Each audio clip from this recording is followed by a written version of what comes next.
Last class we started with that intro part for transfer of property. Now related to that, right, like we discussed about conditions for valid transfer. So related to that we have same, like some provisions are similar, so we'll study that part.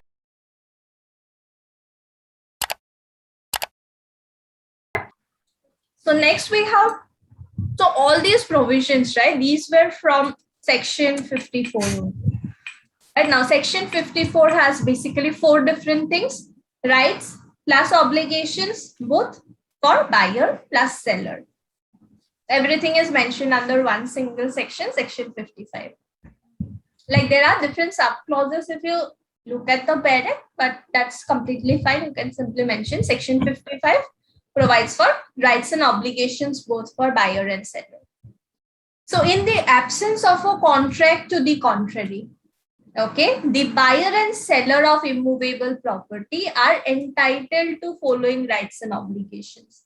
That means whatever rights and obligations are mentioned under section 55, these are like the very general or basic rights and obligations. Okay, in case buyer or seller wants to include some specific provisions, they can include that also, right? So if they want to include some specific provisions, specific rights, liabilities and stuff, they can mention that in the deed only. If they are not mentioning anything, it will be presumed that they are binding themselves under these obligations. Next one is duties of buyer. To disclose to the seller any fact as to the nature or extent that, of seller's interest. That means there may be certain facts which the seller is not aware, but buyer comes to know about it. In such case, buyer should tell those things to the seller, which may lead to increase in value of the property.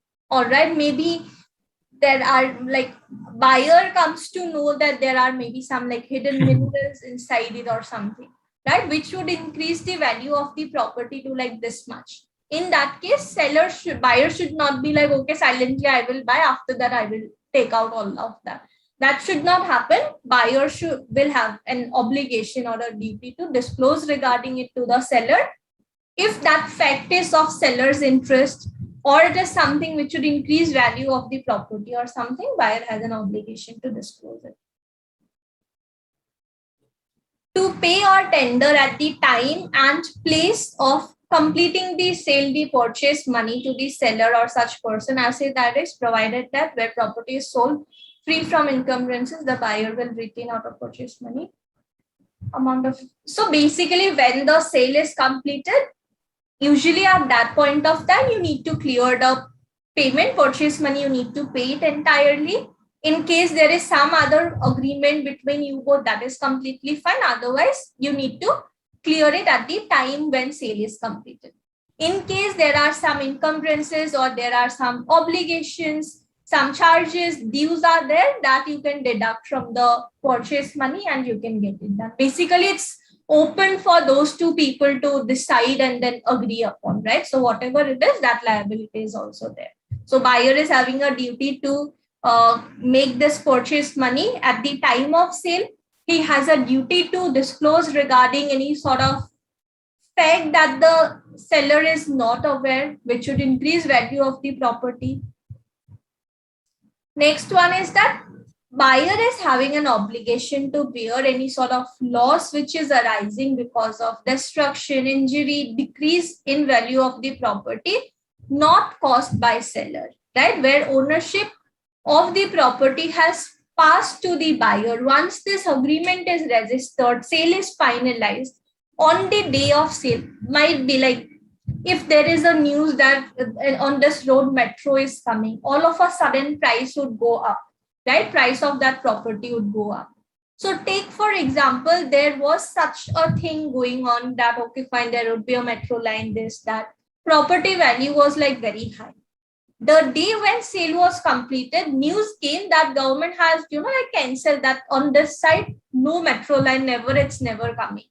In that case, what happens is it is going to bring down value of the property, right? Or maybe some destruction, some injury or something, like maybe it's in some hilly area, there is landslide or something like that.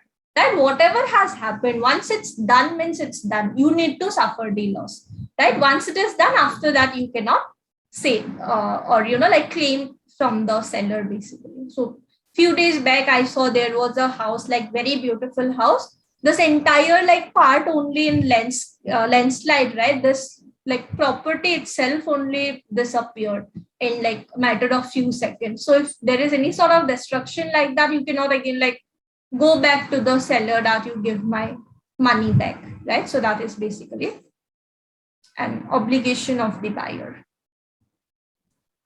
And lastly, where the ownership of the property has passed to the buyer, as between himself and the seller to pay all the public charges, rent, which may become payable with respect to a principal money due on encumbrances, right? Whatever obligations would arise, like property tax, other dues, whatever it is, you need to pay it after sale is completed. If there were any pending public charges which you agreed to pay, that also you need to pay. Okay, is it clear? Yes, madam. So duties, we just have 4 different duties. Disclose whatever material facts are there. You make this purchase money, you pay at the time sale is completed or as agreed between the parties. Whatever damage, destruction, loss in value, injury takes place after sale is completed, you cannot complain about it. Where the ownership of property has passed, whatever charges would arise, you need to pay it. If there were some pending things which you agreed to pay, that also you need to do it. Okay.